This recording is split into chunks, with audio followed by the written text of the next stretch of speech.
The rain-slicked streets of Seoul's Itaewon district gleamed under neon signs, a chaotic symphony of laughter spilling from bars and the sizzle of street food carts cutting through the humid night air. Inside, Hana's modest Korean barbecue joint, tucked between a tattoo parlor and a dimly lit karaoke lounge, the air was thick with the smoky tang of grilling pork belly and fermented kimchi. Waitress Ji-yeon wiped her hands on her apron, her fingers brushing the delicate silver necklace that hung against her collarbone. A simple pendant shaped like a blooming lotus, cool against her skin despite the kitchen's heat. Ji-yeon had worn it every day since her mother's death 2 years ago, a quiet talisman against the loneliness of long shifts and empty apartments. At 28, she moved through the evening rush with practiced efficiency, dodging tipsy salarymen and refilling soju glasses without a smile cracking her composed facade. The necklace was her one indulgence, a family heirloom her mother had pressed into her hands on her deathbed, whispering only that it came from someone important long ago. No more details, just a plea to keep it safe. The dinner crowd thinned as midnight approached, leaving a handful of regulars nursing their drinks. At the corner booth sat Mrs. Kim, a wiry Korean grandma in her 70s with silver-streaked hair pinned back and hands calloused from decades of factory work. She came every Friday, ordering the same bibimbap and green tea, her eyes sharp behind thick glasses. Tonight, she seemed restless, her chopsticks tapping rhythmically against the bowl like a Morse code of unspoken worries. Ji-yeon approached with the check, her rubber-soled shoes squeaking faintly on the linoleum floor. "Anything else for you, Halmoni?" she asked, using the respectful term with a soft bow. Mrs. Kim looked up, her gaze snagging not on Ji-yeon's face, but on the necklace. Her hand shot out, surprisingly swift for her age, fingers grazing the pendant before Ji-yeon could step back. The touch was light, almost reverent, but it sent a jolt through Ji-yeon, like static from a hidden wire. "This," Mrs. Kim murmured, her voice a rasp honed by years of quiet endurance. Her eyes widened, tracing the lotus's etched petals. "The Japanese Mafia boss gave this to my daughter years ago." Ji-yeon froze, the tray balanced in her hands suddenly heavy. The words hung in the smoky air, absurd and impossible. Japanese Mafia. In Itaewon, whispers of Yakuza lingered like old cigarette smoke, rumors of ink-tattooed enforcers running underground gambling dens or smuggling routes through the Han River docks. But that was shadow talk, not something tied to her mother's faded memories. "Excuse me," Ji-yeon said, her voice steady but her pulse quickening. She gently pulled back, the necklace swinging like a pendulum. "You must be mistaken. This was my mother's." Mrs. Kim's grip lingered a second too long before releasing, her expression shifting from recognition to something darker, fear, perhaps, or regret. She leaned forward, the booth's vinyl creaking under her slight frame. "Not mistaken, child. My daughter, Soo-min. She worked in a club in Busan back in the 90s, cleaned tables like you. He noticed her. Kenji Takahashi, the boss of the Black Lotus Syndicate, gave her this as a promise, a protection charm they called it.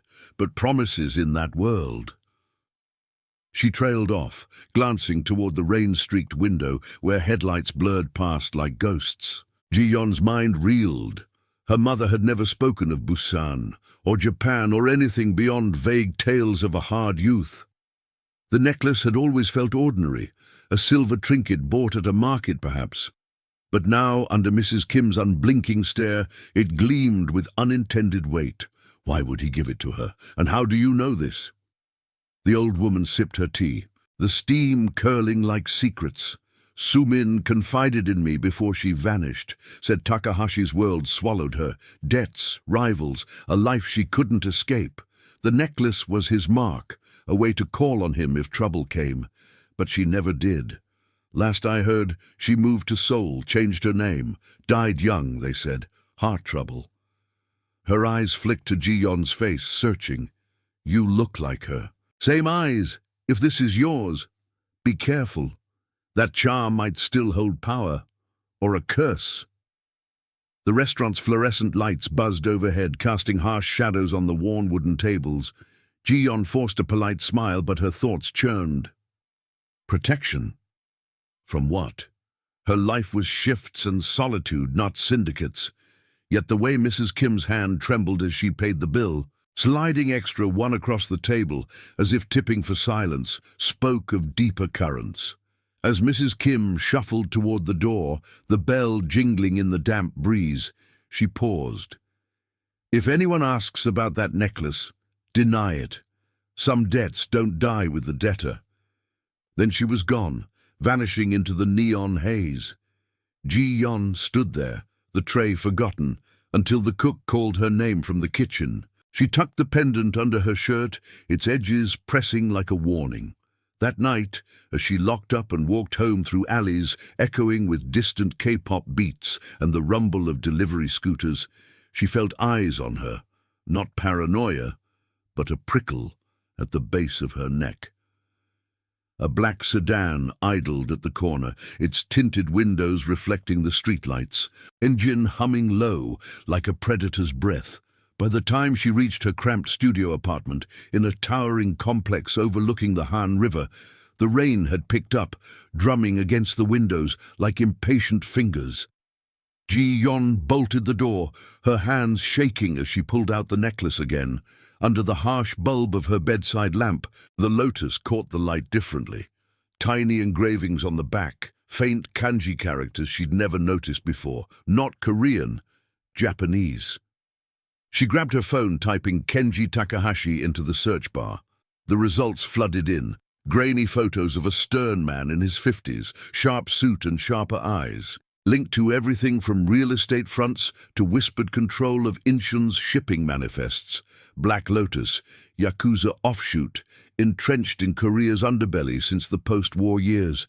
And one buried article from a decade ago, a waitress in Busan, found dead, ruled accidental, but with mentions of organized ties. Her mother's face flashed in her mind, smiling, secretive, always glancing over her shoulder at family gatherings. Had she run from this? And now, with the necklace around Ji-yeon's neck, was it catching up? A knock echoed from the hallway, sharp, insistent. Not the neighbor's usual chatter.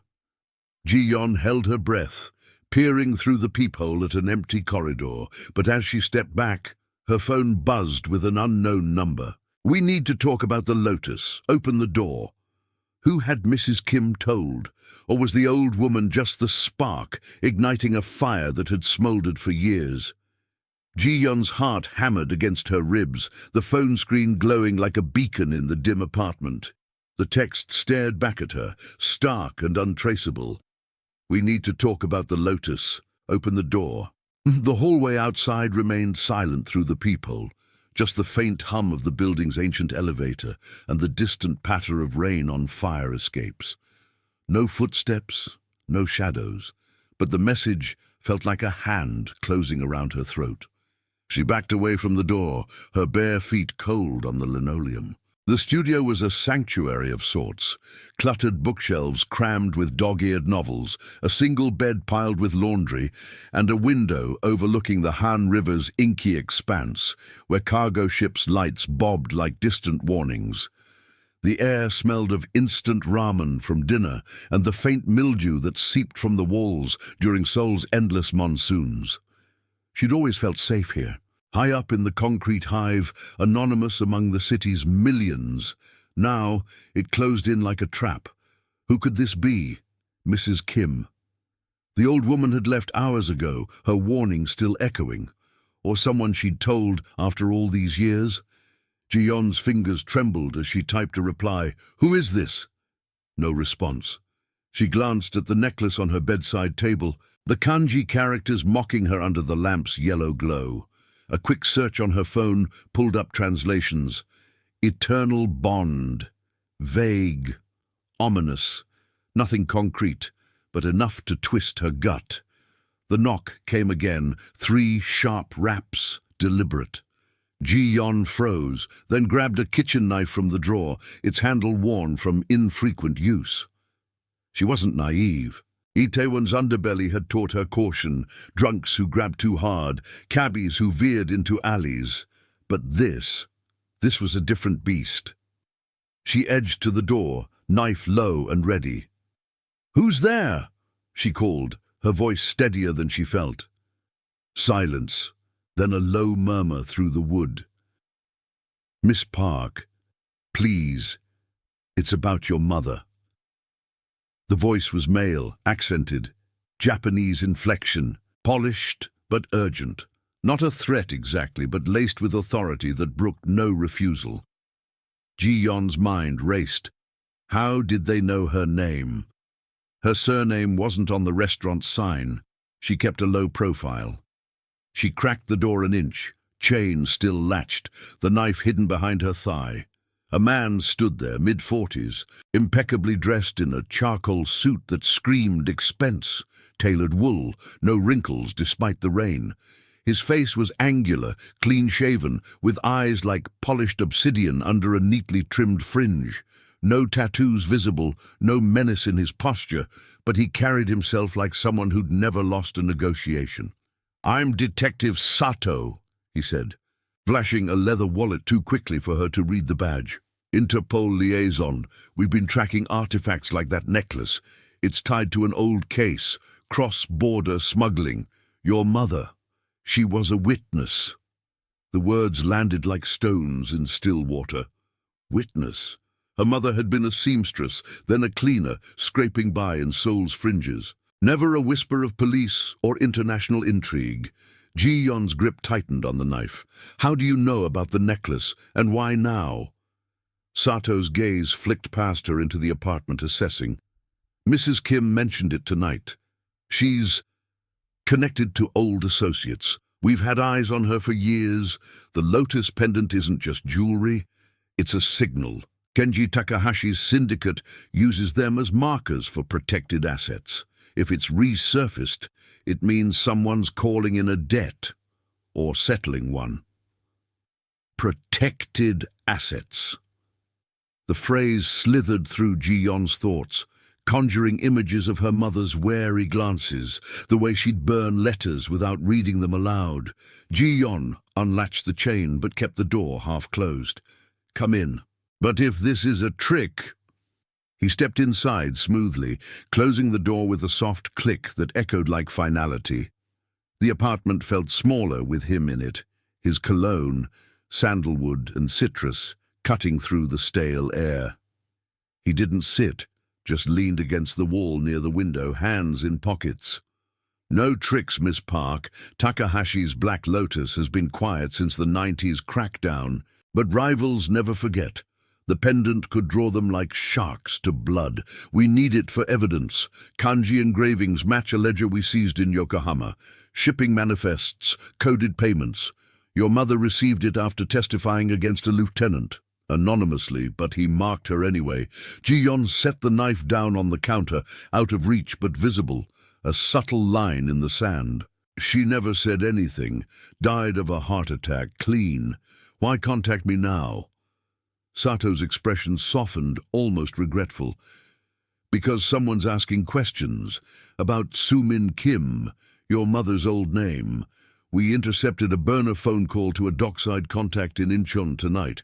Coordinates match a warehouse Takahashi once used. If the necklace is authentic, you're a target. Or leverage." The river outside churned, visible through the rain-lashed glass, its surface rippling under sodium lamps from the riverside path. Ji-Yon's pulse synced with the distant rumble of a barge horn. Leverage. The word tasted bitter, like oversteeped tea. She'd built her life on autonomy, long hours at the barbecue joint to pay off her mother's medical debts, no entanglements, no debts of her own. But this pulled at threads she didn't know existed. "What do you want from me?" she asked, crossing her arms. The necklace dangled from her fingers now, heavy as accusation. "Hand it over. We'll analyze it. Keep you safe. Relocation if needed. New identity, stipend. Interpol doesn't leave witnesses exposed." His tone was reassuring, but his eyes scanned the room. The locked cabinets, her phone on the bed, calculating risks. Ji-yeon hesitated, the lotus's petals cool against her palm. Safety sounded like surrender. Her mother had hidden this for a reason, fled it, perhaps. And Sato's story had holes, no real badge shown, no partner in the hall. A behavioral tell, the way he avoided the window as if checking for tails. "Prove it. Call your office. Now." He smiled faintly, pulling out his phone. But as he dialed, a shadow shifted outside the window, not rain, but a flicker of movement on the fire escape. Ji-yeon's breath caught. Sato noticed too, his free hand dipping toward his jacket. The line connected, but before he could speak, the lights flickered once, twice, then plunged the apartment into darkness. The river's glow seeped in faintly, outlining a figure climbing the metal rungs outside, gloved hands gripping the rail. Not Interpol, not a detective. Sato whispered urgently into the phone, but Ji-yeon was already moving, necklace clutched tight, toward the door. Who had sent the climber? The Black Lotus reclaiming its mark, or rivals sniffing blood? And if Sato wasn't who he claimed, whose side was he really on? The blackout swallowed the apartment in an instant, the sudden void amplifying every creak and drip. Ji-yeon's heart slammed against her chest as she froze mid-step, the necklace a cold knot in her fist. The river's faint luminescence filtered through the rain-smeared window, casting elongated shadows that danced like intruders across the walls. Outside, the figure on the fire escape paused, a silhouette etched against the sodium glow of the Han. Hooded, deliberate, one-gloved hand, testing the window latch with a soft scrape that cut through the darkness like a blade. Sato moved like a shadow himself, his phone clattering to the floor as he drew a compact pistol from his jacket, silenced, professional, not the bulky service weapon of a cop. "Stay down," he hissed, voice low and commanding, laced with that same Japanese edge. He edged toward the window, gun raised, his free hand gesturing for her to drop. But Ji-yeon didn't comply. Instinct overrode fear. She darted to the kitchen counter, fumbling for her phone's flashlight in the pitch black. The beam sliced the room, illuminating Sato's profile, tense jaw, eyes narrowed not at the window, but flicking toward the door. A tell. He wasn't surprised by the blackout. He anticipated it. The window glass shattered inward with a muffled crunch, shards tinkling across the linoleum like brittle rain. The intruder vaulted through, a wiry man in black tactical gear, face obscured by a ski mask, moving with the efficiency of someone who'd breached worse than a high-rise studio. No words, just action. A knife glinting as he lunged for Sato. Ji-yeon stifled a gasp, backing into the corner where her bed met the wall, the air thick with the metallic tang of adrenaline and wet concrete from the broken pane.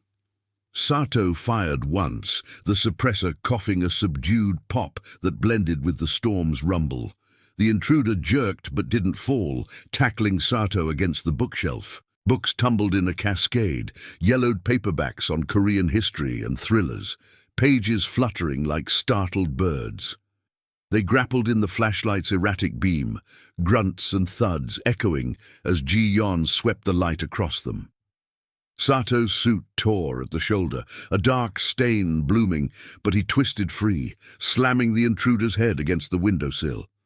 The knife skittered toward her feet, its blade etched with faint kanji, lotus motifs mirroring her necklace. "Run!" Sato barked, pinning the man with a knee to the chest, but Ji-yeon was already moving, snatching her jacket from the chair and bolting for the door. Her mind raced. Interpol didn't carry silenced Glocks. Yakuza enforcers did. Sato's story unraveled like cheap thread, Mrs. Kim as an informant, too convenient. And the climber, not a rival, but clean-up. For what? The necklace? Or her? She yanked the door open, the hallway's emergency lights flickering to life in a hazy red glow, casting the corridor in bloody hues. The building's generator hummed distantly, but the elevator was dead, its panel blank. Stairs it was, 12 floors down to the lobby, past the night guard station. Footsteps pounded behind her as she hit the stairwell, the metal door banging shut. Echoes chased her. 2 sets now, the fight spilling out. A body thudded against the wall above, then silence broken by Sato's strained voice. "Park, the ledger. It's real. Don't trust the Lotus." Ledger? Another clue, half spat in the chaos. Ji-yeon took the steps 2 at a time. Her rubber shoes slapping against the concrete, breath burning in her lungs. The stairwell smelled of stale cigarettes and damp stone.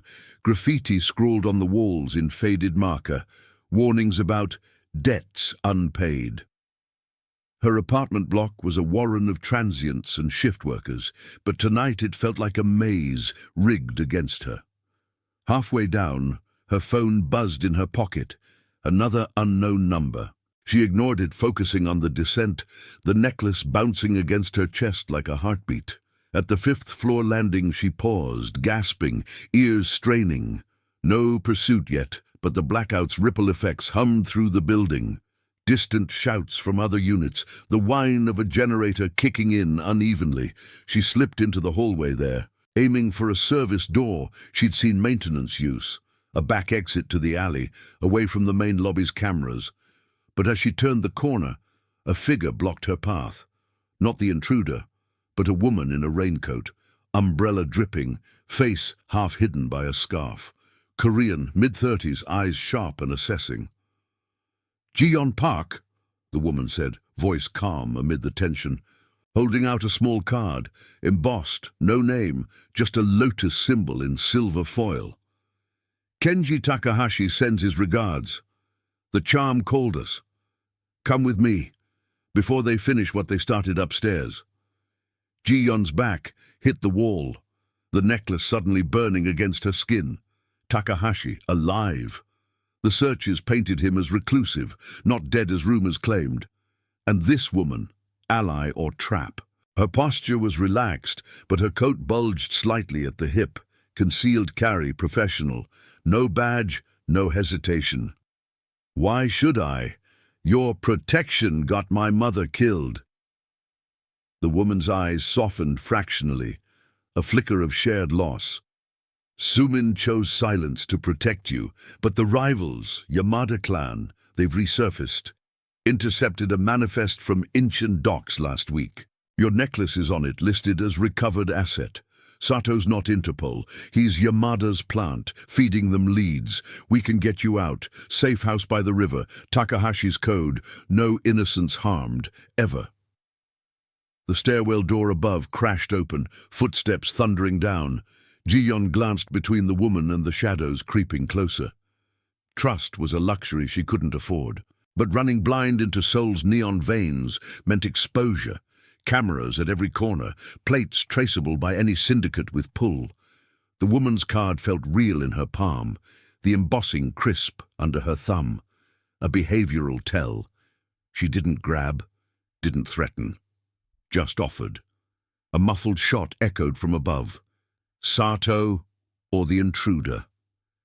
The building groaned as light stuttered back on floor by floor, illuminating the woman's face, familiar almost, like a faded photo from her mother's drawer.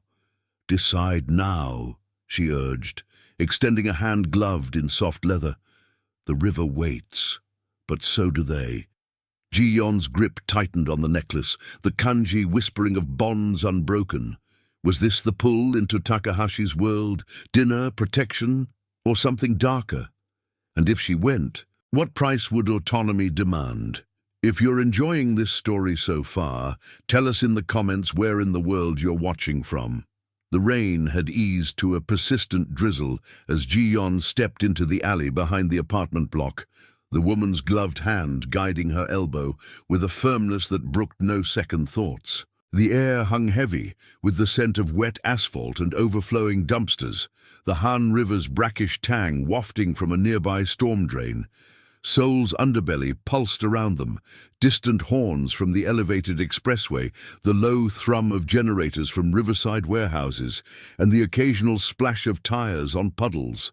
No sirens yet, but Ji-yeon knew they could come. The building's security cams would capture blurs if anyone reviewed the footage. The woman, introducing herself only as Mira, led her to a nondescript grey Hyundai idling at the alley's mouth, its plates smudged with mud to obscure the numbers under sodium streetlights. No security detail in sight, just the subtle click of central locking as they slid into the leather seats, cool and supple against Ji-yeon's damp jacket.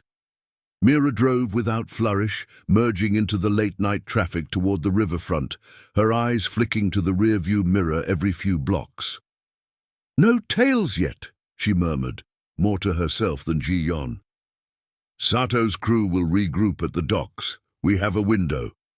Ji-yeon clutched the necklace in her pocket, its edges digging into her palm like a reminder of choices made in the dark. The dashboard's glow cast Mira's face in blue hues, highlighting faint lines around her eyes, scars of vigilance, perhaps, or shared history. "You knew my mother?" Ji-yeon asked, her voice cutting through the hum of the engine. The question hung, probing for cracks in the story. Mira nodded once, hands steady on the wheel as they crossed the Mapo Bridge, the Han churning below like a vein of secrets under the city's lights. "Soo-min and I worked the same clubs in Busan. She was the quiet one, eyes always on the exits. Takahashi spotted her potential early, not for the games or the muscle, but for trust. The necklace wasn't just a gift, it was a key. Opens doors in his network, safe codes, encrypted drops. She used it once to slip a warning about a rival shipment. Saved lives, including mine." The bridge's railings whipped past, rain-slicked and reflecting the skyline's neon sprawl. Ji-yeon processed the words, piecing together the investigative thread. Her mother's heart trouble now reeked of cover-up, a quiet end to a life threaded with risks. And the ledger Sato mentioned. "What's in it?" Mira's lips thinned, a coded gesture of caution. "Takahashi's old accounts, discreet entries on protected assets, names, dates, favors owed. Yours is there, under Soo-min's alias. The Yamada clan cracked a copy last year from a compromised server in Yokohama. They're picking off loose ends, starting with symbols like that pendant. Sato's their inside man, posing as law to flush them out." The car veered off the main road into the riverside industrial zone, where warehouses loomed like silent guardians, their corrugated metal walls echoing with the lap of water against concrete pilings. The air grew cooler, laced with diesel fumes, and the faint rot of fish markets shuttered for the night. Mira pulled into a chain-link lot, guarded by a single floodlight, its beam cutting through the mist like a spotlight on a stage. A nondescript door in the nearest building swung open, revealing two men in dark coats. Korean faces, but with the poised stillness of Yakuza affiliates, earpieces coiled like snakes. "Inside," Mira said, killing the engine. "Takahashi's waiting. His code holds, no questions until you're safe." Ji-yeon hesitated, the push-pull of autonomy warring with the prickle of exposure. The river's hum mocked her, a reminder of how easily one could vanish into its depths. But the alley escape had committed her. Turning back meant facing Sato's web alone. She followed Mira through the door, the hinges creaking like a reluctant confession. The warehouse interior was a labyrinth of stacked crates and pallet jacks, the air thick with the musty scent of stored textiles and oiled machinery. Overhead, fluorescents buzzed faintly, casting long shadows that hid corners where guards might lurk. They navigated a corridor of shipping manifests pinned to walls, yellowed papers listing innocuous cargo, electronics from Busan, fabrics from Incheon. But Ji-yeon's eye caught a discrepancy. One ledger, half buried under a clipboard, with entries in faded ink, kanji notations beside Korean ports, dates aligning with her mother's youth. Subtle behavioral tells. The guards averted gazes, as if the past demanded discretion. At the far end, a reinforced door led to what Mira called the river room, a converted office overlooking the docks, furnished sparingly with a teak table, low chairs, and a wall of monitors showing feeds from external cams. Empty lots, patrol boats slicing the water. Kenji Takahashi sat there, a figure out of time, silver hair cropped short, suit of midnight silk that whispered with his movements. His face was lined but unyielding, eyes like tempered steel assessing her without warmth or threat. Mid-60s perhaps, but carrying the weight of empires built on restraint. "Miss Park," he said, voice smooth as aged whiskey, gesturing to a chair. No accent, just precise Korean honed by decades in the shadows. "The Lotus returns. Sit, we have much to discuss." Ji-yeon remained standing, the necklace now heavy in her hand as she placed it on the table. The monitors flickered behind him, one feed zooming on a distant barge, its manifest, she realized, matching the ledger's codes. "You marked my mother, gave her this protection. It got her killed." Takahashi's fingers steepled, a gesture of measured legacy. Su-min chose her path. "I offered shelter, not chains. The Black Lotus doesn't claim innocence, that's our code, forged in post-war ashes. But rivals like Yamada twist debts into nooses. Your necklace surfaced in Mrs. Kim's words, their ears were listening. Sato's move tonight was to silence it." Mira poured tea from a thermos, bitter, steaming, its aroma cutting the warehouse chill. Ji-yeon sipped, the warmth grounding her as Takahashi continued. "The ledger confirms it. A 1995 entry, payment for her silence on an arms shipment through the Han tunnels. She testified, vanished the evidence. I gave the pendant as a beacon. If danger called, we'd answer. She never did, to spare you." The revelation settled like sediment, stirring human conflicts, loyalty to a code versus the fear it bred, her independence clashing with the pull of found protection. Outside, a storm gathered, thunder rumbling like approaching convoys. "And now, you expect me to join your world?" Takahashi's gaze held hers, unblinking. "No, but accept the shield. Relocate or stay under watch. The Yamadas won't stop at one climber."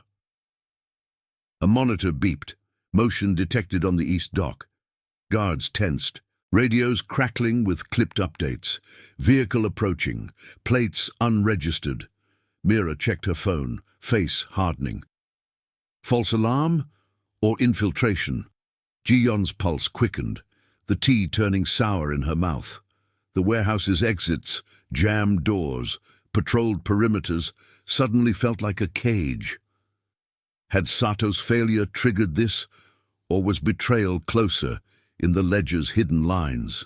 As shadows shifted on the feed, one question burned. Who among them held the real key to escape? The warehouse's air grew thicker as the monitor's alert pulsed red, the beeping slicing through the low murmur of radios like a warning siren. Ji-yeon's eyes locked on the screen, where a black SUV crept into frame under the dock's floodlights, its tires crunching gravel with deliberate slowness. No plates visible in the grainy feed, just muddied shadows and the glint of tinted windows. The Han River lapped insistently against the pilings outside, its rhythmic slap underscoring the tension, while the storm's first gusts rattled loose metal sheets on the roof. Takahashi didn't flinch, his steepled fingers unmoving as he nodded to Mira. "Check the perimeter." Quietly, she slipped out without a word, her footsteps fading into the labyrinth of crates, leaving Ji-yeon alone with the boss and his two guards, who positioned themselves at the door, hands hovering near concealed holsters, ears tuned to the encrypted chatter in their buds. The room smelled of damp wood and machine oil, the tea's bitterness now cloying on Ji-yeon's tongue. She edged closer to the table, The necklace's chain coiled like a serpent beside the ledger Mira had pulled from a locked drawer. Its pages yellowed, entries in meticulous kanji and hangul, listing shipments from Yokohama to Incheon's hidden berths.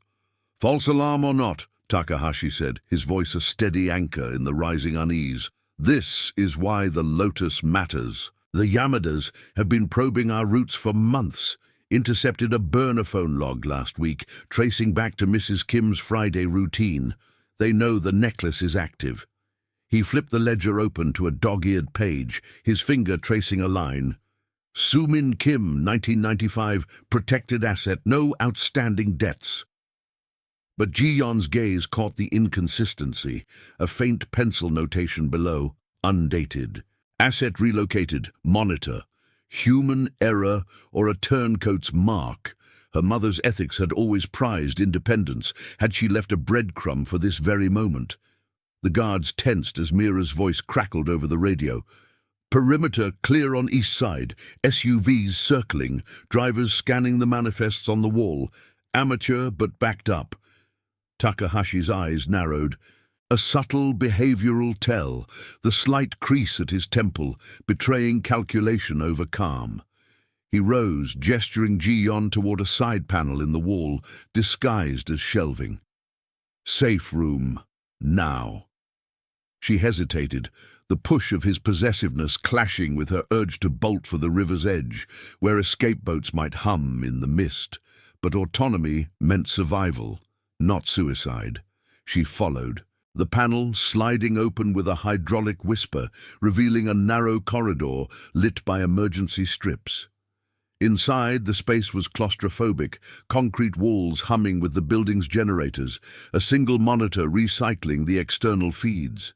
Takahashi sealed them in, the air turning stale with recycled oxygen and the faint ozone of electronics. "The code holds," he murmured. "More vow than reassurance. No innocence. But the Yamadas twist it, use diversions to draw us out." His past loss flickered in his tone. A syndicate elder who'd lost a daughter to rival blades decades ago, forging his restraint. Ji-yeon pressed against the wall, the cool concrete grounding her as distant shouts echoed from the warehouse floor. Boots on metal, a muffled engine revving. On the monitor, the SUV halted, two figures emerging. Stocky men in rain-slicked jackets, one clutching a tablet that glowed with what looked like scanned documents. They approached the manifest wall, fingers tracing entries, oblivious to the hidden camera's angles. Ji-yeon's breath caught, a vehicle plate caught in the feed's corner, partial, but matching a Incheon registry she'd glimpsed in her frantic online searches earlier. Rivals, not phantoms. "They're looking for the shipment codes," she whispered, piecing the thread. "The ones tied to my mother?" Takahashi nodded, pulling a slim remote from his pocket. "Exactly. The ledger's a decoy. Real manifests are encrypted on burners, rotated weekly. But if they breach the outer door..." He trailed off as the feed shifted. Mira and a guard intercepting from the shadows, voices low but urgent. "Stand down. This doc's claimed." The men's response was a barked challenge in Japanese, hands dipping into coats, knives, not guns, respecting the fragile piece of neutral ground. But the scuffle erupted fast, a shove, a blade flashing under the floodlight, Mira dodging with practiced grace.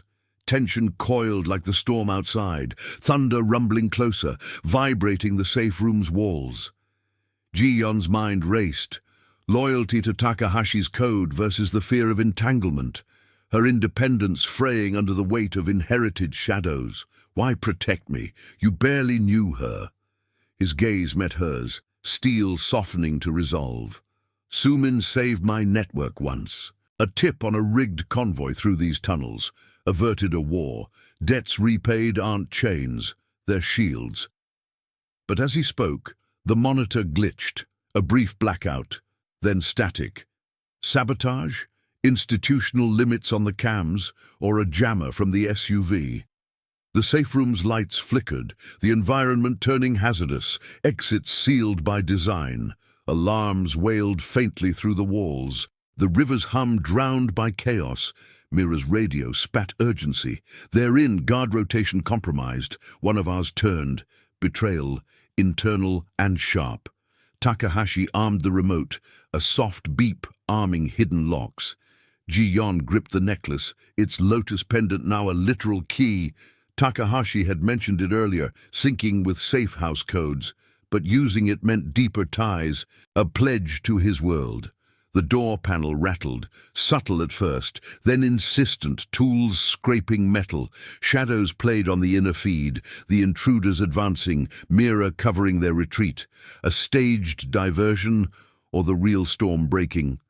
As the first pry bar wedged in, one question lingered. Had the turncoat been Mira all along, or someone closer in the ledger's crossed-out lines? The pry bar's scrape echoed through the safe room like nails on bone, each twist amplifying the storm's fury outside. Rain lashed the warehouse roof in sheets, thunder cracking overhead as if the Han River itself protested the intrusion. Ji-yon's back pressed against the cold concrete, the necklace's chain tangled in her fingers, its lotus pendant now a makeshift tool.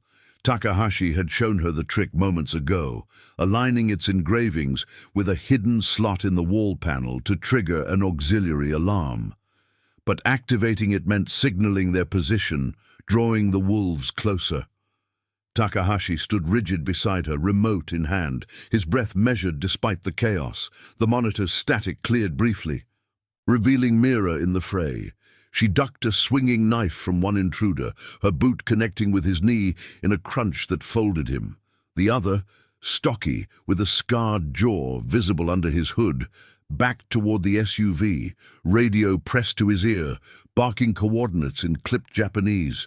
"Asset secured, breach the inner now." The words confirmed it.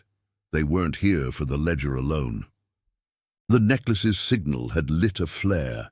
"Turncoats feeding them real time," Takahashi muttered, his voice a low rumble over the alarm's wail. He punched a code into the remote, sealing secondary vents with a hydraulic hiss. The air grew heavier, laced with the ozone tang of overworked electronics and the distant reek of diesel from the intruder's vehicle. Ji-yon's mind whirled through the clues. The ledger's penciled note, "Monitor," wasn't error. It was a flag, perhaps planted by a guard who'd sold out for Yamada coin. Behavioral tells piled up, Mira's too smooth escape earlier, the guard's averted eyes when the SUV arrived. Loyalty fractured under pressure, her mother's ethics echoing in the doubt, trust no one fully, not even the code. The panel buckled inward with a groan, sparks flying from severed wiring as the scarred man wedged through, his jacket soaked and bulging with tools, a jammer in his belt, explaining the feed glitches. He scanned the dim space, eyes landing on them like a predator's. No gun. Takahashi's neutral ground forbade it, but the knife in his grip gleamed wetly, rainwater or blood. "The lotus, Takahashi? Hand it over. Yamada ends this debt tonight." Takahashi stepped forward, shielding Ji-yon without touching her, a possessive barrier born of vow, not force. The code stands. No innocence. His tone carried the weight of legacy, a man who'd buried rivals but never the pure. Ji-yon felt the pull, his restraint a shield, yet it chained her to his world, eroding the autonomy she'd clawed from her mother's silence. She slipped the pendant into the slot, twisting it with a soft click. The auxiliary alarm blared, a piercing tone that rattled the monitors and summoned distant shouts from loyal guards. The intruder lunged, knife arcing toward Takahashi's throat, but the boss sidestepped with surprising agility. Years of dojo discipline honed in syndicate shadows. He countered with a palm strike to the man's wrist, the blade clattering free as they grappled, fists thudding against ribs, grunts mingling with the storm's howl. Ji-yon backed toward the corridor's end, where a service ladder led to the roof access, her heart pounding in sync with the rain's drum. The environment turned foe. The safe room's seals trapped heat, sweat beading on her skin, while the power flickered, casting strobe-like shadows that disoriented. Mira burst in from a side vent, face smeared with grime, her coat torn. "Hold him!" she yelled, tackling the intruder's legs. But as she pinned him, Ji-yon's gaze caught the tell, a microsecond hesitation. Mira's hand brushing the jammer on his belt without disarming it fully. Betrayal or mercy under fire? The scarred man twisted free, shoving Mira into the wall with a thud that echoed her pained gasp. He scrambled for the knife, but Takahashi's boot pinned his arm, the remote now aimed at a hidden trapdoor beneath the floor. A drop to the river tunnels, escape at the cost of exposure. "Ji-yon, the ladder!" Takahashi barked, strain etching his voice as he wrestled the man down. She bolted, fingers slick on the rungs, the metal cold and vibrating from the warehouse's chaos. Below, more footsteps thundered, reinforcements, or the turncoat revealing the breach. Climbing, she glimpsed the ledger through the panel's gap, pages fluttering in the scuffle, one sheet tearing free to reveal a fresh entry, inked that week. Asset Park Ji-yon, priority extraction. Not protection, a claim Yamada's or Black Lotus's, twisting her into a pawn. She hauled herself onto the roof, wind whipping her hair like invisible hands. The city skyline, a blur of lights through the downpour. The Han stretched below, black and unforgiving, patrol boats' searchlights sweeping the docks like accusatory fingers. Takahashi emerged seconds later, hauling Mira up, the intruder's body limp behind, subdued, not killed, honoring the code. But as they crouched behind an air unit, engines roared from the lot. The SUV peeling out, joined by a second vehicle, headlights cutting the mist. A botched interception. The jammer had bought them time. But the convoy extraction was compromised. Mira coughed, clutching her side, eyes meeting Ji-yon's with feigned innocence. "They're heading for the tunnels. We cut them off at the river mouth." Takahashi nodded, but his glance at Mira lingered, a seed of suspicion sown. Ji-yon gripped the necklace, now warm from her palm, its kanji a bond she couldn't sever. The storm raged, lightning, illuminating a third shadow on the adjacent roof. A sniper's silhouette, rifle glinting. False alarm or the real threat closing in? As thunder drowned the radio's crackle, one doubt clawed. If Mira was clean, whose hand had crossed out her mother's name in the ledger, Takahashi's for leverage or an enemy's for blood? If this tale already has you hooked, hit the like button. It helps us bring more hidden stories to light. Lightning fractured the sky, illuminating the rooftop in stark white flashes that turned the rain into silver needles. Ji-yon's lungs burned from the climb, her jacket sodden and clinging. As she crouched behind the humming air unit, the Han River's roar below a ceaseless undercurrent to the chaos. The sniper's silhouette sharpened on the adjacent warehouse roof, 50 meters across a yawning gap, rifle steady despite the gale, scope glinting like a predator's eye. Takahashi pulled her down, his hand firm on her shoulder, while Mira scanned the edge, her face a mask of focus, marred by the bruise blooming on her cheek from the scuffle. "West side, ladder to the docks," Takahashi ordered, voice cutting through the wind's howl. Radios crackled in his earpiece, fragmented reports from the warehouse, SUVs splitting, tunnels inbound. The convoy extraction hung by a thread, the storm jamming signals and turning the riverside into a slick hazard. Ji-yon's fingers traced the necklace's pendant, its warmth a stark contrast to the chill seeping from the rooftop gravel. Doubt gnawed. Mira's hesitation with the jammer, the ledger's crossed-out line, Sumin's name struck through not in erasure but emphasis, leverage or blood. They moved as one, darting low across the roof toward the rusted ladder, puddles splashing underfoot with each step. The sniper fired, a suppressed crack lost in thunder, bullet pinging off the air unit inches from Ji-yon's heel, sending sparks flying. She stumbled, gravel biting her palms as she caught herself, the prickle of exposure raw. No easy shots in this weather, but the angle was closing. Institutional limits on visibility worked both ways, fog and rain blurring lines of sight. Mira led, descending the ladder with fluid grace, but halfway down her foot slipped or hesitated on a rung, the metal groaning under sudden weight. She caught herself, but the delay cost them. Another shot whined past Takahashi's head, embedding in the warehouse wall with a thud. "Go!" he urged Ji-yeon, shoving her toward the docks below, where patrol boats bobbed against concrete slips, their hulls slapping water in rhythmic warning. Mira reached bottom first, signaling clear, but her eyes darted, not to the shadows, but to the ledger fragment clutched in her pocket, torn in the safe room fray. The docks stretched like a black vein, sodium lights hazy through the downpour, crates stacked high as improvised cover. The air reeked of brine and fuel oil, the storm's wind whipping ropes into lashes. They sprinted for a waiting speedboat at the far pier, Black Lotus asset. Engine idling low to mask the hum, guards waving them on amid the chaos. But the SUVs burst from the tunnel mouth, headlights piercing the mist like accusatory beams, tires hydroplaning on wet asphalt. 2 vehicles, doors flying open to spill 4 men. Yamada enforcers, raincoats flapping, knives and bats in hand, no guns, honoring the fragile dock truce, but lethal in close quarters. Takahashi barked into his radio. "Extraction now! Flank them!" The boat's pilot revved, propellers churning foam, but the lead SUV skidded to block the pier, men fanning out.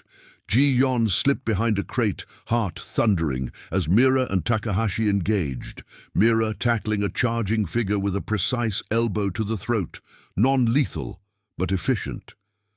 Takahashi faced the scarred man from the safe room, who'd shaken off his daze and joined the fray, their clash a blur of blocked strikes and grapples amid the rain-slicked planks. In the melee, Ji-yeon spotted the tell, Mira's pocket, the ledger page fluttering free as she wrestled her opponent.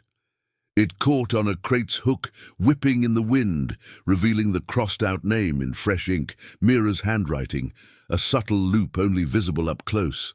Betrayal crystallized. Not a guard, but the insider closest, feeding Yamada coordinates for a cut of the old shipments. Human conflict boiled, ambition overriding prudence, Mira's shared history with Su-min twisted into greed. "You!" Ji-yeon shouted, lunging not at Mira but snatching the page, stuffing it into her jacket. Mira spun, eyes widening in feigned shock. But the hesitation cost her. The scarred man broke free, slamming her against a piling. She crumpled, winded, clutching her side where a rib cracked audibly, the cost of exposure immediate. No gore, just the sharp intake of breath and the slump of defeat. Takahashi subdued his foe with a knee to the gut, then hauled Mira up roughly. "Why?" he demanded, voice laced with the pain of fractured loyalty, rain streaming down his face like tears for a lost code. "Debts don't die," Mira gasped, echoing Mrs. Kim's warning, her autonomy shattered by syndicate pull. "Yamada offered what you wouldn't. Out." But the confession hung incomplete. Guards swarmed from the boat, zip-tying her as the SUVs reversed, tires spinning mud. The threat retreating into the storm, organized but repelled at a price. The speedboat cut through the waves, Ji-yeon at the rail, necklace secure around her neck once more. Takahashi sat beside her, a shallow gash on his arm bandaged hastily, blood seeping through. His sacrifice, exposure to rivals' eyes, a vow kept under pressure. The hands' tunnels receded, city lights smearing into a neon blur. "The ledger's yours now," he said, handing her the full volume, retrieved in the extraction. "Su-min's entry, clean, no claim. You choose." Ji-yeon traced the pages, the kanji bonds resolving into truth. Protection, not possession. The threat had been real, Yamada's resurgence, sparked by the necklace's whisper through Mrs. Kim, but victory carved costs. Mira's fall, Takahashi's wound, her world's upending. Yet in the spray's chill and the engine's steady thrum, the treasure emerged, not spoils of power, but trust forged in fire, a found family born of restraint. Loyalty outlasted the ledgers, memory, the manifests. As dawn broke over the river, painting the water gold, Jiyon leaned into Takahashi's shoulder, autonomy yielding to chosen alliance, a pledge unspoken, future mapped by codes unbroken. The adventure's echo lingered, debts repaid, shadows lifted, transformation complete. Subscribe to our channel for more incredible tales of loyalty, danger, and found family. See you in the next story.